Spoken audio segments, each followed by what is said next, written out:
They fly in some of the UK's most dramatic landscapes. Okay, the weather's starting to close in. I'm worried I can't get over the ridge. My escape option at the moment is to go up. From high-rise city centres... It's going to be bumpy, it's going to be turbulent, guys. ...to remote peaks battered by extreme weather. The top looks to be in cloud. Can you confirm that's the case, Alan? The crews of Yorkshire's 2 air ambulances risk their lives... Gone unresponsive. It's just gone unresponsive on us. ...to save yours. There's potentially fatalities involved. That car's a right mess. Delivering intensive care by air. Seen as not safe. There's a lot of blood there. There's a lot of blood there. No matter how critical the case. This is the first time anything like this has ever happened. We're circling a house fire. However risky the place. I'm going to get down there quickly. He's got an almost complete amputation at the right knee. You're having a heart attack, okay? The heart is blocked. Let's get loaded and go. Going to extraordinary lengths. Hey, this from Medic 2 at the patient's side, however. With humour. You might get rest at week off if you're lucky. What is it, Thursday? Yeah. And compassion. Okay, Chick, we're just going to get you out, alright? Don't worry, we'll look after you, I promise. This time on Helicopter ER. Oh, definitely. There's a lot of blood there. There's a lot of blood there. He's just shot in the front of the back as well. The team fight to save the life of a man who's been shot in broad daylight. He's got multiple pellet-type injuries. There's the motorbike being hit by this pickup. A motorcyclist is in danger of losing his leg after being hit by a pickup truck. Where's your pain at the minute, mate? Right leg very sore. And in the Dales, the crew are up against the clock after an elderly woman suffers a stroke. Can I hold your hands? Is that all right? Can you hold me with that one?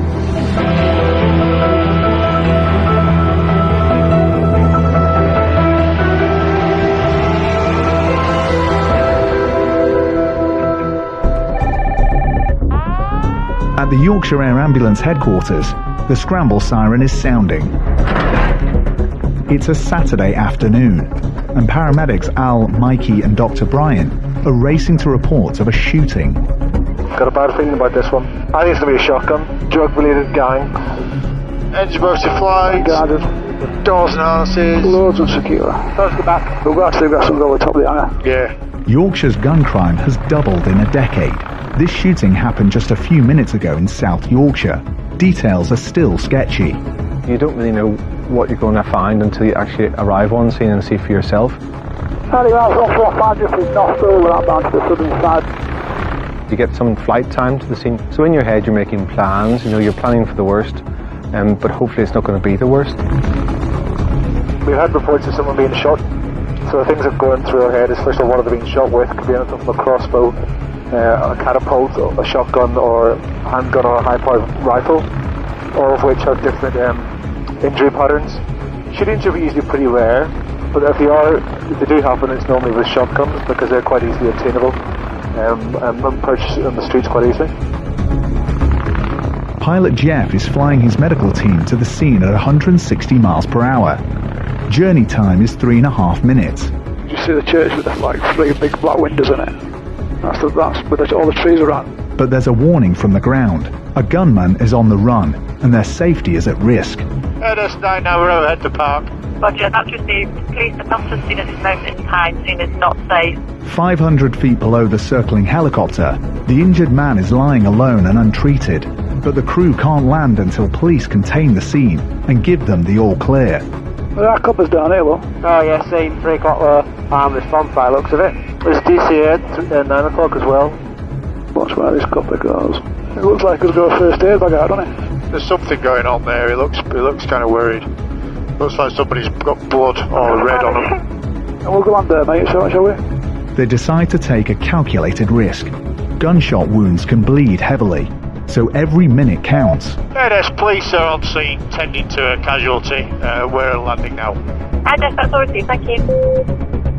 At last, the team can land close to the injured man. Oh, definitely, there's a lot of blood there. There's a lot of blood there. Right, bring blood out. We could see evidence of a patient on the ground who was very distressed. There was obviously quite a lot of blood around the scene, which made us concerned that this patient was losing blood very, very quickly, potentially a catastrophic hemorrhage, and that could kill you within minutes. Flash dressings, everything's in my bag for hemorrhage. Stuff in here as well. Tell us when. Yeah, go. Lying on the grass is a man who's been blasted with a shotgun. Armed police have evacuated and sealed off the area. It looks like a targeted attack, carried out just yards from other members of the public. Hey, you just shot in the front and the back as well. I don't think so. Oh, wow. Oxygen's coming on your face, alright? Right, good lad, well done, lift your head up. Oh, Oh, mate. what have I oxygen for, Paul? Yeah, because you've been shot. I didn't take it off, Paul. You didn't put it on, mate. Sorry, sorry. Alright, listen. This is going to help you feel better. Relax. Get off! Sorry. Hey, don't be like, listen. I want to make sure you haven't been shot. The patient was obviously very, very distressed. He'd been peppered across his face and his chest with lots of small shot from a shotgun, obviously. I'm going to pop a little drip into your arm, okay? What? I'm going to pop a little drip into your arm. Deep breath. Alright, good, well done. And again, mate. My main concern with shotgun wounds are damage to major organs, bleeding, damage to the chest, problems with the lungs, damage to major structures around the face such as eyes and neck and major blood vessels there. Can DCA get to us here? DCA can get to there. Yeah. It's got air entry. We're off to Leeds. We're not flying. Yeah, it's got air entry, Brian. This is going to hurt a bit. There we go. Mikey, we're going to have a little bit of ketamine here, I think. Roger.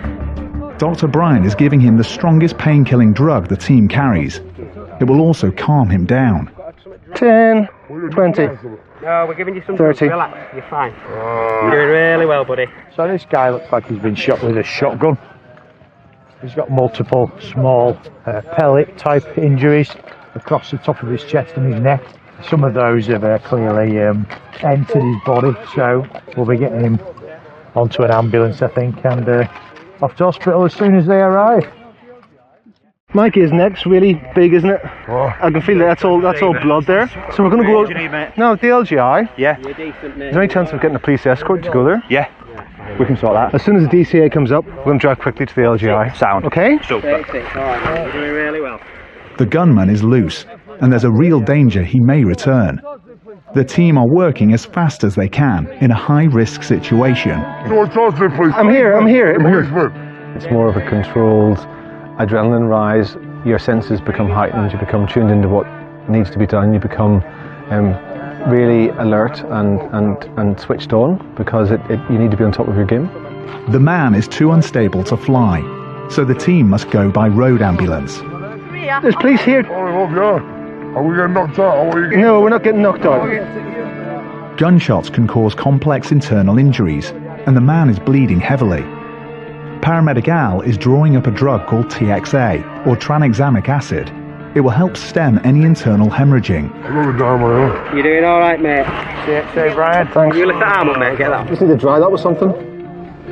Hey, just stay still. You're doing really well. And it's going to be sore. And we would do a thoracostomy. If the bleeding continues, Dr. Bryan may have to make an incision in the chest wall to drain blood which is crushing the man's heart and lungs. So we need to have a look at his back and his groin, to be honest with you. Yo, boys, yeah? Yeah? One goes my balls out. It's not your balls. I want to make sure you haven't been shot down there. You haven't been shot there, that's fine. If I roll him, someone have a look at his back for me. Yeah, Don't spit or move. Ready, steady, move. Anything? No. Great, back down. I feel like I'm trying to help you. I can't. Yeah, don't worry. There's no time to lose. The race is on to leave scene and get the injured man to hospital. The man is in a critical condition, so Dr. Bryan and Mikey will travel with him and continue emergency care on the road. With this guy being shot all over the chest, sometimes we do have to do some more surgical interventions, and so therefore it's easier and better to go by road for access to a patient. These kind of injuries can be quite devastating from a short-range shotgun blast. Probably the biggest worry is a wound to the heart. Surrounded by a tough bag called a pericardium, and if the heart's damaged and it bleeds into the bag, then that blood in the bag stops the heart from expanding properly, so you get less and less expansion. The more blood that ends up in the bag, and the only way to deal with that is to open the chest up and open the bag and get the clot out. Just a matter of getting him in the ambulance ASAP. The patient is 30 minutes away from a waiting trauma team at the Leeds General Infirmary. His injuries could still prove fatal. Back at the scene, a police hunt for a man with a gun who's prepared to use it in broad daylight is already underway.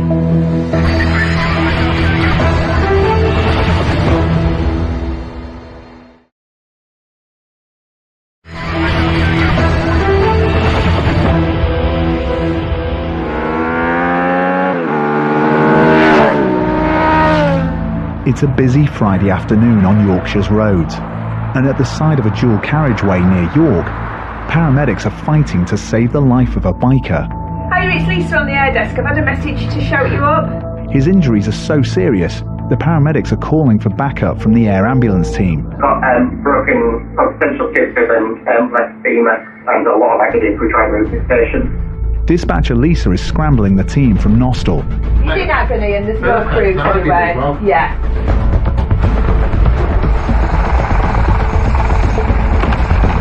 On board Helimed 99, paramedic Pete and Dr. Paul are 8 minutes from the outskirts of York. We're going to an approximately, we think about a 50-year-old male that's come off a motorcycle. Sounds like he's been potentially hit at quite high speed. The request comes from one of the road critical care paramedics. I think we're struggling with analgesia with painkiller at the moment. It sounds like he's got a really nasty leg fracture, potentially his femur, his thigh bone is fractured, and also they talk of an open fracture, so the bone's sticking out through the leg. Traffic's still, isn't it? Yeah, I've got stopped traffic. It's is that down here? That bridge by the services. You down here? Yeah. So scene's coming up in the 2 o'clock, guys? Edison 99, visual scene.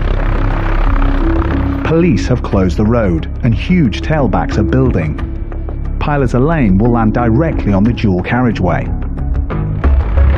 Any wires on your side? You've got wires crossing the road. You've got flagpoles out to 3 and 4 o'clock now. Visual. To the left. Thank you, guys. Yeah, plenty of room on the right. Yeah. You go further right if you need to. Awesome, this way. Let's go. The firefighters are already on scene. Hi mate, how you doing? You alright? What's happened? Stationary motorbike has been hit by this pickup and it sent him quite far down the road. How's he ended up in here then? He just carried on from there and... To me, that's quite a lot of speed. Oh, yeah. 56-year-old Andrew Simister is in agony and being treated by a specialist team of critical care paramedics. He'd stopped at a lay-by when he was hit by the truck and thrown 50 feet down the carriageway. This chap motorcycle versus van, and travelling around 60, 70 miles an hour, got wiped out.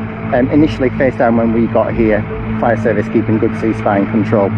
Injuries found that we've seen, he's got an open tib fib fracture on the right side. Yeah. He's got a femur fracture. He's also got some pain and palpation on the pelvis, but I've not looked at it properly, to be honest. It looks a little bit spread, doesn't it? Yeah, it does. Treatment-wise, we've given him TXA, we've given him 4 milligrams of ketamine and currently 5 milligrams of morphine so far. Sweet. The only outstanding issue really that I haven't done is put the pelvic binder on, because he's got so many leathers that if we scoop him at the same time as putting the pelvic binder you need some more bodies, don't you? Andrew? Hi mate, I'm Paul, one of the doctors.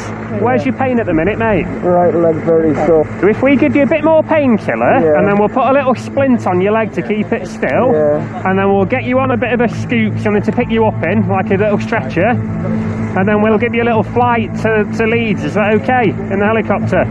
Andrew's right leg is mangled and bleeding profusely. He's been lying here in pain for over an hour. Give me some more care. Yeah. And then what we need to do is try and have to get this lot off him and then binder on. He's got a scuff mark on that tank. I think he's speaking to some witnesses. Still early days yet, but initially the tale we've been told is the motorcyclist was stationary in the lay-by and the cyclist was getting off the bike. So if that's the case, there's some questions to be answered somewhere along the line by the driver. Initially we got told it was a fatal RTC. Fortunately it's not, but it looks like he's got a really nasty leg injury. Is it back inside? Yeah. And has he got a pulse or not? Yeah. Andrew? Yes. We're just getting our little splint to pop around your leg, okay? And I'm going to give you some more painkiller. Please. It'll make you really wussy, buddy. I know it's already made you a bit wussy, but I'm going to give you a bit more, okay? There's a danger Andrew could lose his leg.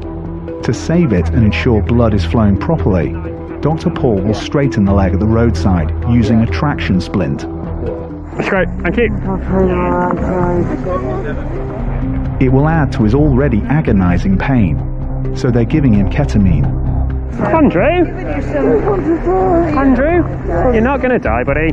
It's me again, Andrew, it's me again, one of the doctors. It's Paul, yeah. So Andrew, I know this is easy for me to say, stood here, mate, but the more you can just chill out and go with it. I know you can't, mate, I know you can't, but the more you can, the smoother it'll be, buddy, okay? Nice slow deep breaths, Andrew. Well done, buddy. Do that.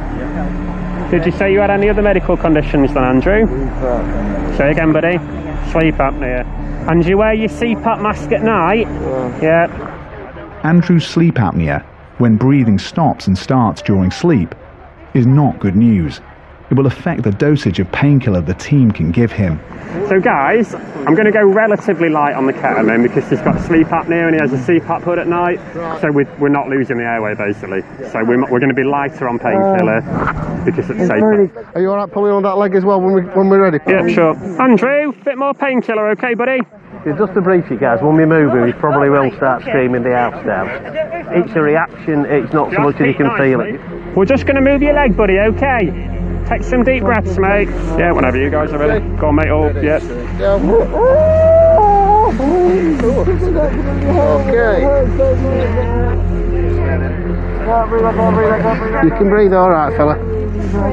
Yeah, go on, just give it a good pull, guys. Pete is using traction to pull the broken bones in Andrew's legs straight. You're nearly done, Andrew. Well done, buddy. No, you're not dead, buddy. All the way up. Yeah, shift that blanket a minute. Bandage around it for you. Yeah. Spot on. Lift there. Sorry, buddy.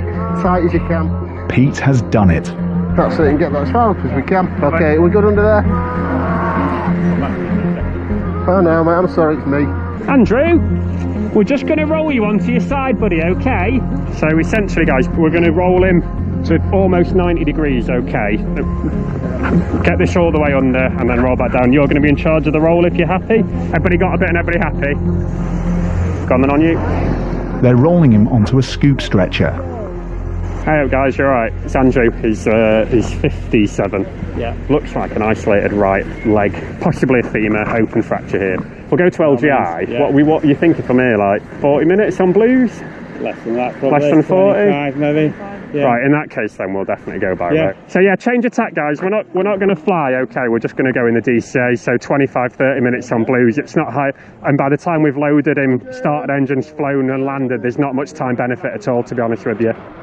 Andrew had stopped in the lay-by to adjust his belt when the truck hit him. Andrew's obviously come off his bike. He's got quite significant sort of injuries down his right-hand side. The prime concern is that he may have fractured his pelvis. It's quite a common injury when people go on certainly big motorbikes and they sort of come off the bike, go forward, and the legs get splayed out over the fuel tank. It's quite a big fuel tank on this bike as well. Possibly he's fractured his femur, and then further down he's got a laceration and sort of deformity to his lower leg. So what we've done is we've straightened everything out. We've made sure that he's got some distal circulation, so he's got blood going all the way down to his foot. We've given him some decent painkillers, some of which are short acting and very strong like ketamine, some of which are a bit longer acting but take longer to work like morphine, so he's going to have plenty of pain relief all the way in the hospital. So the crew are going to take him to Leeds and hopefully he'll be alright. Andrew is becoming more distressed. The ground ambulance crew will keep him calm during the journey to hospital. He's stable. I mean, he's going to need surgery, and so yeah, he's taking it at Leeds. I'll inform her. Yeah. So, cheers for that. Andrew is heading for the nearest major trauma centre, where surgeons will try their best to save his leg. For Paul and Pete, it's back to base.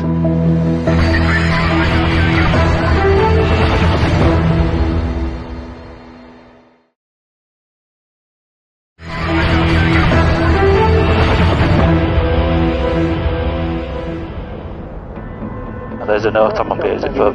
It'll be forward, the pipelines are level. Helimed 99 is 1,500 feet up and heading back to base when another emergency comes through. Dispatcher Andy is on the air desk. It's coming on a bit more now, I think he's realising he's into this. Motorcyclist into a window. Open rib fracture. Pilot Lee is turning the aircraft around. There are 21,000 motorbike accidents every year in the UK, and the team are heading to another one. Paramedics Gav and Steve are racing to Barnsley in South Yorkshire. On board with them, Dr. Paul gets the details as they come in. Sounds like a motorbike rider that's gone round a corner, lost control. He's gone all the way through a front garden, and we've been told he's gone through a front window, smashed the window and gone through it. The level of consciousness of the patient is still unknown. Bikers are 62 times more likely to die in accidents than car drivers, and this case sounds like a serious high-speed impact. The main thing that I was thinking about on the way to this job was, has this gentleman got a significant head injury? Does he have any chest injuries that we need to treat? And also he may have some significant cuts or wounds with lots of bleeding from them. So they're all the things that we need to think about. The crash has happened on a housing estate in the village of Bolton-upon-Dearne. They're landing in a nearby field. A passerby has been with the patient. Is he chatting away, mate? No. Is he talking at all? Mumbling. Police and local paramedics are on scene. ADS 99 at the patient. Hope chap's you alright? What's the story? Come around the corner on the bike. No, don't go, sorry. Yeah. Sort of bounced off it and landed as he is. Had a helmet on, but that's come off. Okay. Where's the blood coming from there? Wound that side, is that an open? Yeah. Just a wound, okay. What's his name? Trevor. Has he spoke to us? No. He spoke to me. Trevor, open your eyes. Trev, open your eyes. Trevor, open your eyes. Hello, my name's Steve. 43-year-old biker Trevor Law is barely conscious. His motorbike hit the curb and he was thrown 15 feet into the window. Dr. Paul suspects his ribs shattered in the impact. The only thing I'd say just from an observation point of view is he's got this bit of like seesaw breathing. Seesaw and almost a bit of air hunger, you know what I mean? He's really filling that up. Yep. And he's just got that, it's just not a normal pattern. It doesn't necessarily show anything, but I just mean in terms of is he bleeding, has he got something more going on? It's just not, that's not normal basically, so. Yeah, I'm going to say he's got some pathology somewhere just looking at the way he's breathing, so we need to have a real good look. There was lots of glass all over the place. There was many people around. It was really noisy, and also the patient looked really unwell. Trevor, stick your tongue out. Stick your tongue out for me. Somebody that's come off a motorbike at high speed and crashed into a window has significant blunt trauma to them, and that may indicate some huge chest and abdominal injuries. So his femur feels intact there. He may have a pelvic injury, and he's got a really nasty injury to that right thigh. The thigh bone underneath it may be broken, but if not, it's a significant wound, so we put what we call a blast dressing around that to try and prevent any further bleeding. He's got really significant right-sided chest injury, so he's got some broken ribs on there, and he's almost certainly got a collapsed lung underneath, so what we call a pneumothorax. His heart rate's quite high, so he's what we call tachycardic, which is a concern. He's got reduced air entry and his oxygen levels are slightly low. So for the moment, we're going to give him some really strong painkillers, see how he settles down with that. Is that fentanyl coming? Coming, mate. Is that going in now, Gav? Trevor's sister rushed to his side. You just keep holding his head, sweetheart. Done a really good job there, thank you. So the only, I think, immediate risk is this side of his chest. We got ready for scoop, guys? Paramedic Steve wants to get his patient to hospital, fast. He's losing consciousness. ADS from Medic 2. Yeah, quick update. Patient reduced GCS. That's a 92 with possibly pneumothorax on right hand side. He's got a pelvic binder on and a nasty wound to his right thigh. We're just getting him some fentanyl and TXA now. Plan is to go to Northern by DCA. On your call, Gav. Everybody ready? Yeah. Ready? 3, 1, 2, 3. Move that clothing. Trevor crashed on the street where his parents live. It's a corner he's taken many times before on his bike, but today he lost control, leaving him with critical injuries. Steve and Dr. Paul will travel with him to hospital. Trevor, stick your tongue out, buddy. Please, yeah. Trevor. We were quite worried about this patient. He was getting more and more drowsy, and my concern was that we might need to administer an anaesthetic, which would be easier to do in the back of an ambulance. I was also concerned that he might have a collapsed lung, and therefore we might need to treat that collapsed lung en route. Trevor has been given a drug to stem any internal bleeding. Trevor, squeeze my hand, mate. Trevor, squeeze this hand. Yeah, well done, mate. Let go. He is 20 minutes from a hospital trauma team. Dr. Paul and Steve will continue his life-saving care on the journey. This crash may change his life forever.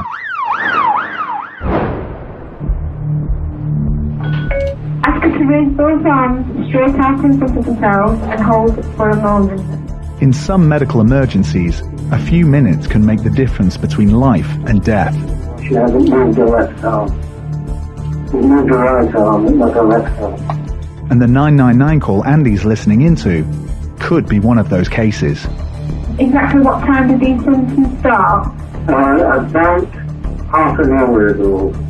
A lady having a stroke, half an hour ago. Help to arrive. It's going to take There's no one allocated to it yet, and it's far out, isn't it? as long as I can. The patient is located in the Yorkshire Dales. It will take over an hour for a ground ambulance to reach her. Helimed 99 is on the case. Paramedics Pete and Gemma and Dr. Brian will fly there in 18 minutes. H145 helicopter out of Wakefield, 5 on board. We're inbound to Settle. The stroke is a disease of the elderly. Part of the test we do is one, there's facial expressions with strokes. There's abnormalities there. The next one is when you can raise both arms.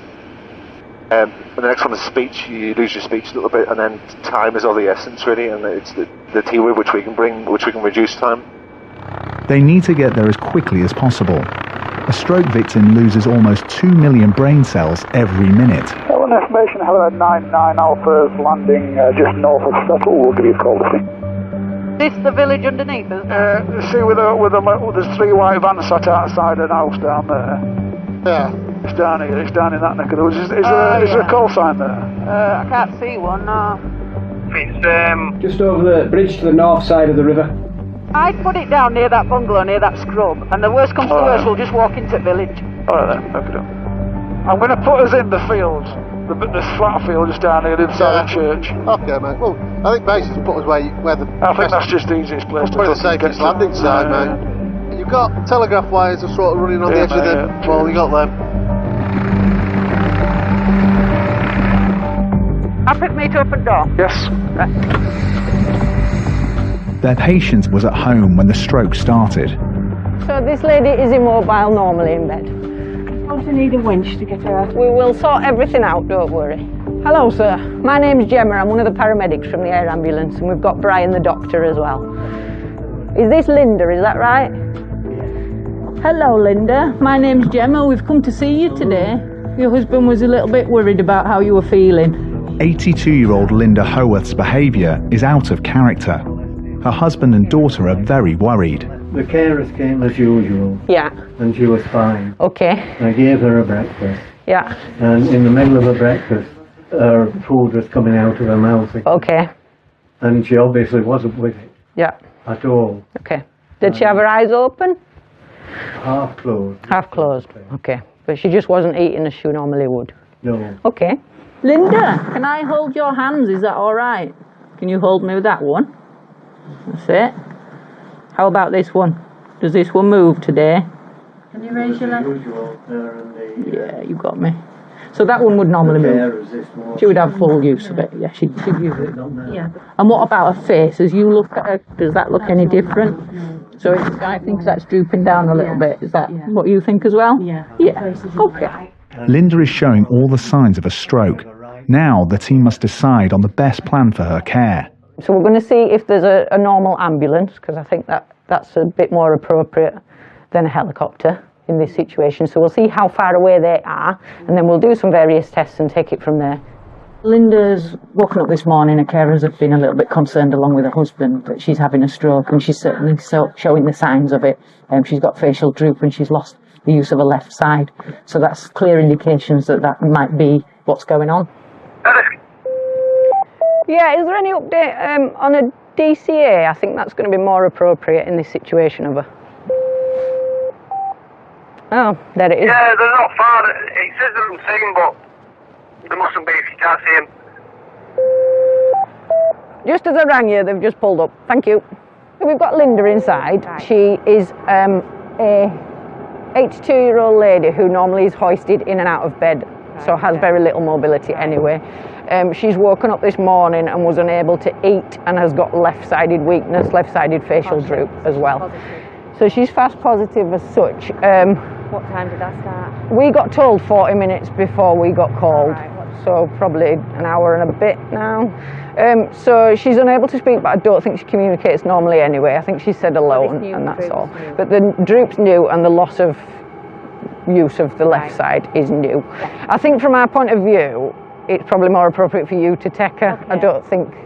I think Lancaster would be a secondary transfer. The way things are, we might be waiting for a DCA forever to secondary transfer us anyway. Linda lives in a small village in Ribblesdale. The nearest hospital is over 20 miles away. There's specialist stroke units that are dotted around the country, and the nearest one today is Lancaster, so that's certainly something that we could contact them about and tell them that Linda has this sudden onset symptoms.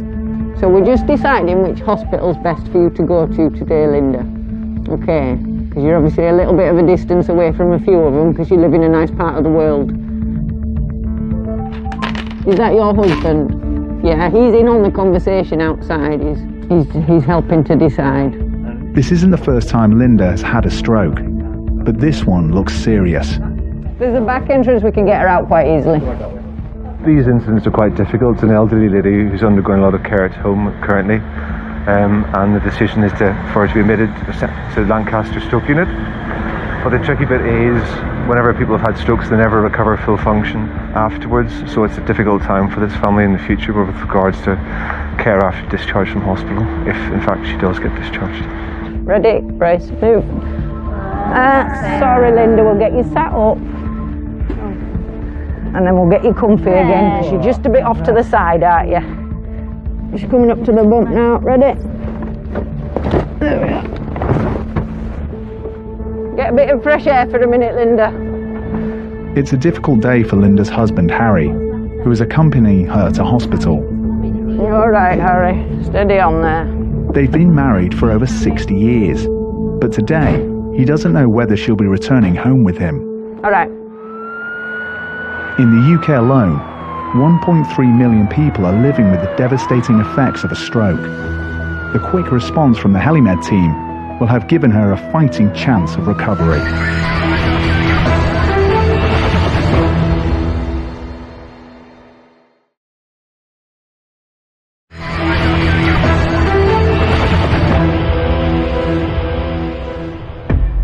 At RAF Topcliffe, the duty crew have dispatcher Gemma on the line. Literally, there's nobody coming for him at all, and he's saying he can't move for whatever reason, so I'll do a bit more investigating, but it just looks quite steep.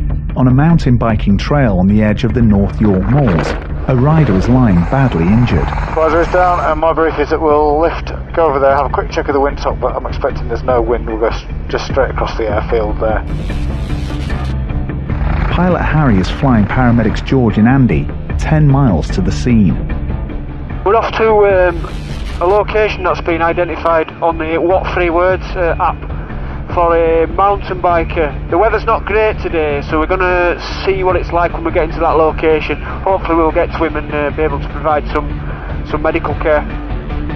So there's a path coming down, you can see it on the right, coming down the hill, and he's on that track somewhere near the bottom. Right, this one here with the logs looks like it's got a gateway to cross. Is this directly below us? Yeah. Is there some horses in this field? Yeah, no, next one along. Oh. They're landing as close as they can to their patient without scaring the horses. This is Mick's brother Johnny. Yes. Is it your brother Mick? It is, yes. The patient is lying a long way into the woods. This climb is a challenge, even for super fit Andy. Mick Walsh was on a ride out with friends. He's just taken early retirement from civil engineering. Now he's badly hurt. Hello sir, my name's Andy. We all came off the ground as we were going up a bump and toppled over sideways. Lucy, I'm going to move you over. It was quite a long drop before I actually hit the ground. Mick is fortunate that passers-by who stopped to help are trainee paramedics. You're not been knocked out? No. My hip hit the ground when I stood up. I've got a shooting pain between my hip and my spine. Really, really sharp pain. His symptoms are very worrying. They could be a sign of a spinal injury. hip to the middle of the back, around here? Yeah, around there, yeah, but it doesn't feel like it's my spine, it feels in the gap between the two. So in between there and there? Further round, up. Up. And what about this? Can you feel your leg there? Yeah. Does that feel alright, all that leg? Yeah.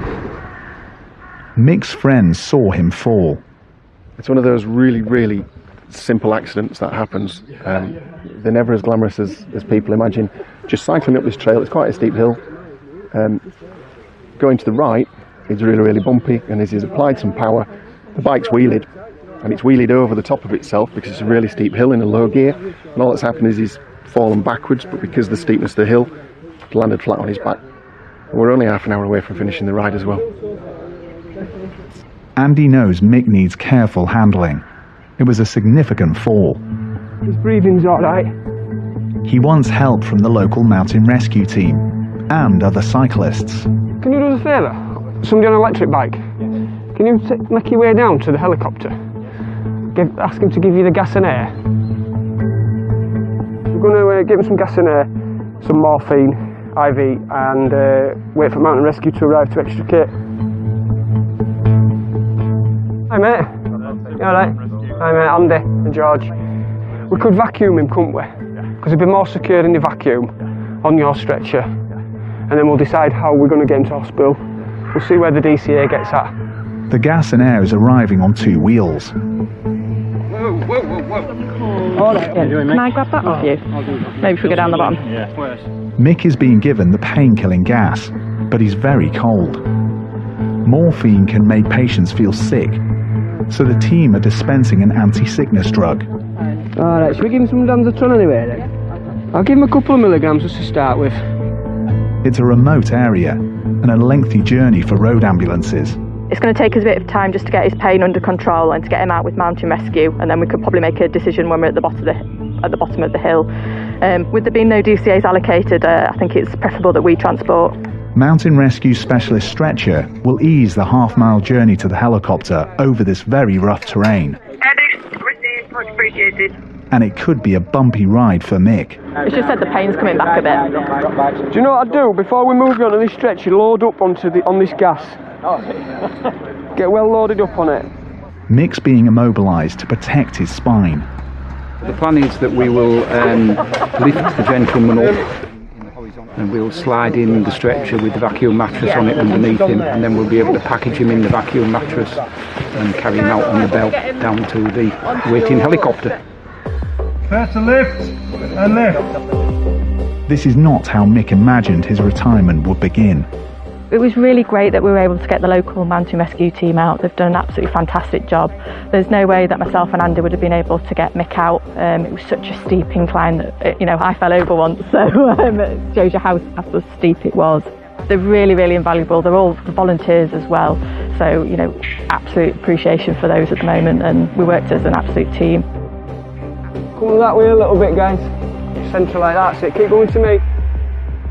And stop there, don't look like we're on. Are we straight? It's really important, working with the local mountain rescue teams. They know this area really well. They know the best way to get this, patient out down to the aircraft and get him away up to hospital, which is what he needs.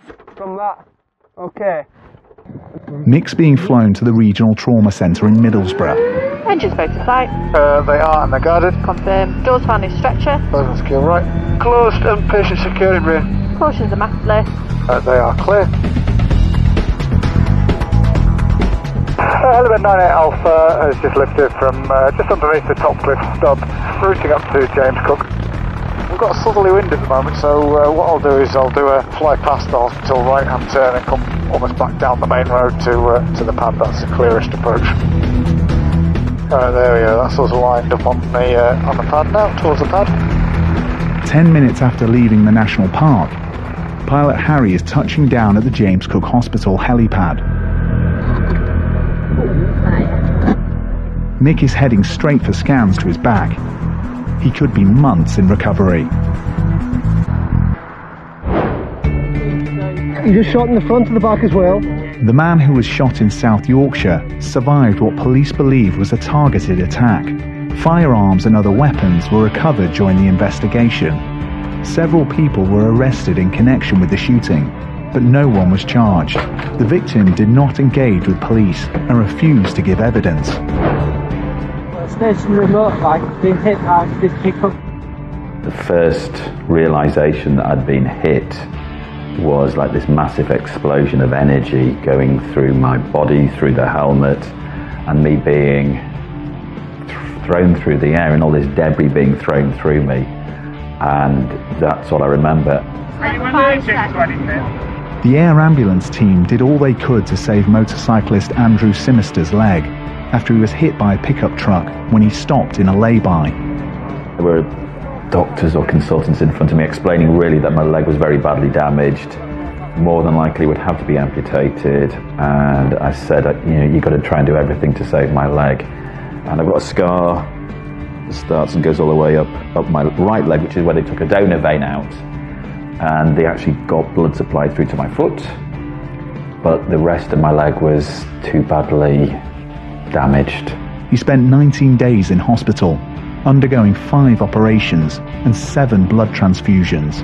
Having my helmet on, having my winter leathers with the body armour, back protector, elbows, shoulder pads, I think certainly saved me from any further injuries. Yes, I lost my leg, but I didn't have any other injuries. The pickup driver was found guilty of driving without due care and attention. He was fined and received 6 points on his licence. Andrew's recovery is ongoing. My wife, she has been fundamental in my recovery, but the support from my friends, from the motorcycle club, has been incredible. And that's what's got me through, but also my own personal determination. I'm not going to be a victim. Dreadful things happen to me, but I'm not just going to sit in a wheelchair and vegetate for the rest of my life. I want to run. I've run marathons before. I want to do another one. And I've raised money this year through my motorbike club, which will go to Air Ambulance, because they helped save my life. Motorcyclist into a window.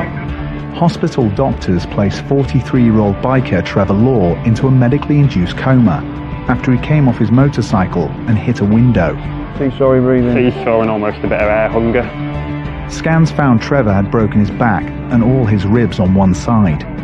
He also broke his collarbone, shoulder blade, and punctured a lung. Trevor spent a month in hospital and is still undergoing physio. Hello, sir. My name's Andy. Scans in hospital confirmed mountain biker Mick Walsh broke his back when he fell off on a wooded trail in the North York Moors. And what about this? Can you feel your leg there? Doctors advised the fractures should be allowed to heal naturally at home. After 6 weeks of rest, Mick was pain-free. He's now back on his bike. Hello, Linda. Your husband was a little bit worried about how you were feeling. Tests at the Royal Lancaster Infirmary confirmed 82-year-old Linda Howarth was having a devastating stroke. Linda, can I hold your hand? Is that all right? She stayed in hospital for 5 weeks, away from Harry, her husband of 61 years. The couple met as teenagers at their local Methodist church. Linda never came home after the stroke. She died shortly after being transferred to the hospital in their hometown of Settle in the Yorkshire Dales. She leaves 2 children and 2 grandchildren.